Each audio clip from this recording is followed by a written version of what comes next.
We are going to be back at the hour of 8 o'clock, and this is a special morning edition. If you've just joined us, it's going to be 2 hours long instead of a regular hour. And my guest today is a man who has discovered what now is believed even by the Turkish government over in near Mount Ararat is the Ark. And we have a little model here of it that Ron Wyatt brought. He has been called the Indiana Jones of modern day. And what do you think about that, Ron? Well, we have had some adventures.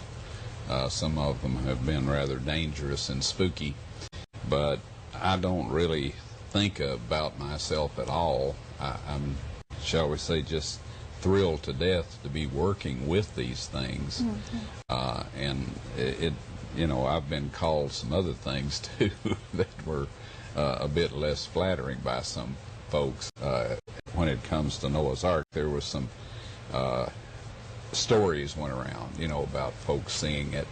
As a matter of fact, a fellow was starting up a magazine out in Los Angeles, and he made up the whole story of this Russian pilot that saw the boat and the regiment of engineers from the Tsar's Russia that went out and investigated it and all of that. He made this up, you know, just, it was a novel, strictly, and we all, Ark hunters, have letters from him apologizing for that fact.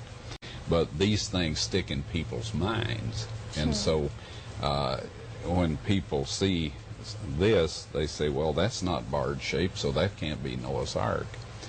But anyway, we have had some adventures, and so I guess along those lines, I would prefer being called Tenesee Wyatt rather than Indiana Jones. Tennessee Wyatt, okay, Tennessee Wyatt. Yeah, whatever. Okay, he was, Ron was on the cover of Nashville magazine several months ago, and it says, "In Search of Noah's Ark." It looks like something out of the Ark of the, what is it, Raiders of the Lost Ark movie, and also his book, Discovered Noah's Ark, has kind of that feel to it. Your publishers tend to think that that's kind of who you are, and well, I don't know. I think you've had some wonderful experiences. I want to talk about the one that I remember. Okay. When I met you 8 years ago, we sat and talked about the Ark of the Covenant. Are you a prophet, Ron? Do you think of yourself as a prophet? Well, my wife would say, she makes a little joke about this. She says, I've been strictly non-profit ever since she's known me. You've been married about 4 years. Right, about the financial strain of doing this research. Seriously, anybody, say for example, the weatherman on television, back when they were talking from the viewpoint of calling these people prophets, they would be a weather prophet. So anybody that makes any comments about a future event, by definition, is a prophet. So that would cover everybody. You know, like some ladies say, if you don't do this, that, and the other, I'm going to do such and such. Well, she's a prophetess. She's predicting the future. Right, and whether she actually does it or not tells you whether she was a false prophetess or accurate. And so we do deal with things that will have a tremendous impact on the future. And we do have a close relationship with God, because these things are objects that He has preserved from each time He intervened into the, shall we say, human history, that He has preserved from each time He intervened into the, shall we say, human history in a supernatural manner. You remember He destroyed the earth with the flood because the human race had gotten so wicked that I suppose they were on the verge of self-destruct. And then later, Sodom and Gomorrah, they got to be such sinful individuals that He burned the city. And so we have been able to find and document that. And then, of course, course, the Red Sea crossing, the storage silos for the grain that Joseph collected over the 7 years of plenty. We're currently working on that. How do you find time to do all these finds? I mean, how often do you get out to these sites? I've been to the Middle East over 40 times. Doesn't speak very highly of my efficiency, but anyway, we work on this. We sit down, we pray about this, and I try to put myself in the place of the person that's watching the results of our work. And again, I am a very critical individual. And so we try to document it from that point of view so that the person seeing it has every reason to know that these things are facts, or they are real objects. Okay. Now, I think in archaeology, one of my professors told me, and the whole class, he says, you do not excavate a site just to see what's there. You decide ahead of time what you want to be there, and you make it happen. Well, that's not science. That doesn't sound right to me. Is pathetic, because, you know, the whole object, I would think, of scientific investigation is to find out how things work or what was there. But this is what they tell you. And so, anyway, we try to give folks all of the evidence, and I feel that after all the risk and expense and time that I have invested in this, that gives me the right to give my opinion of what I think the significance of all of this is, but I feel obliged to provide all of the raw data so that other people can review it and think about it, pray about it, and say, well, you know, decide for themselves, exactly what they believe. Now, this Ark of the Covenant, that is the major find, I believe, in all the Bible. That is God's mercy seat. That is God's Ark. Right. And you believe you found it. I do. And I know yes. you can't go very far with this conversation because you've been asked not to by Israel and the people I work with in Israel. The Middle East has been a very volatile area. It doesn't take a lot to get folks killed over there. And so in order to continue my work, I have been asked not to discuss any more than we have already shared until we're finished. Now, at such a time as when we have this finished, then we'll be able to show video of all of the objects from Solomon's temple that are not listed in 2 Kings, the 25th chapter, and Ezra, the first 2 chapters. And also there's some dedicated things. You know, I imagine there's a lot of folks in your audience that would like to see Goliath's sword, for example. Well, that was one of the dedicated objects, and it didn't get carried off to Babylon. And so anyway, there will be, hopefully by this time next year, people can see all of this for themselves, and they can go, if they have the time and money to do so, and take a look at the tables of stone that God wrote the 10 Commandments on themselves. Now that it was will be in on the Ark. public display. That's correct. Yes.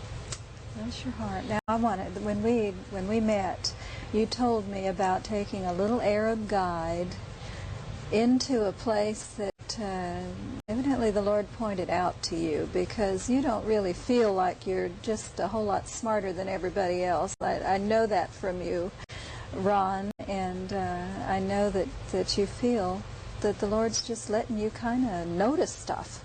Yes. And if I were smart, I'd be rich. Okay.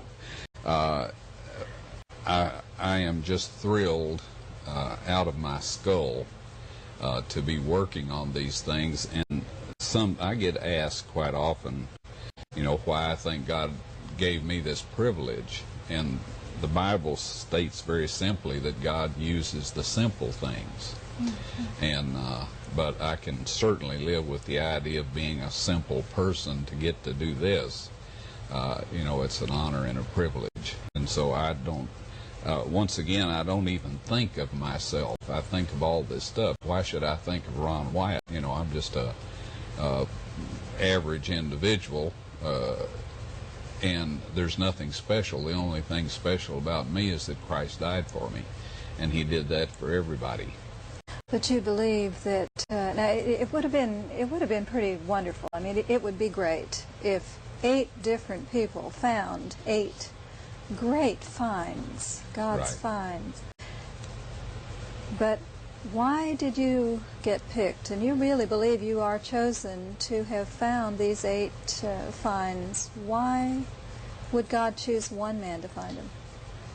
Well, he says there in the verse for the day, he says, "This once I will show them that my name is the Lord." Now, down through history, there's been Lord Baal, Lord Vishnu, Lord Buddha, and so on and so on. So God says, "This once I will show them that my name is the Lord." And all of these things that he has preserved and kept hidden away until a point in history when we have satellite relays for our television broadcasts and the ability to translate into everybody's language. And excavate and Right. X-ray and all of these fluoroscope things and, so that the world can see that he has been there all along and that he is God and has intervened. And part of that is just taking some simple individual and showing all of this stuff to them so that anybody that's watching knows for a fact that it wasn't that individual's smarts or skills or anything that brought all this about. I mean, no one human being could possibly do all of this stuff. And the reason I believe it's real is because we have all of it on video and artifacts that, shall we say, are in safekeeping that people can see that prove the point. Okay.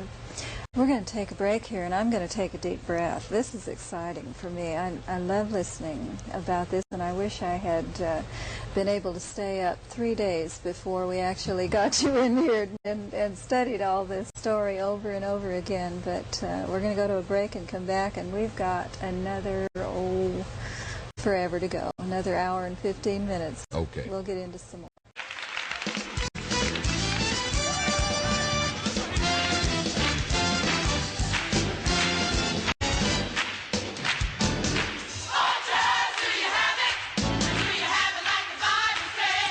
Ron, you were recently held hostage. It was all over the newspaper that you were a hostage over. Was it in Turkey?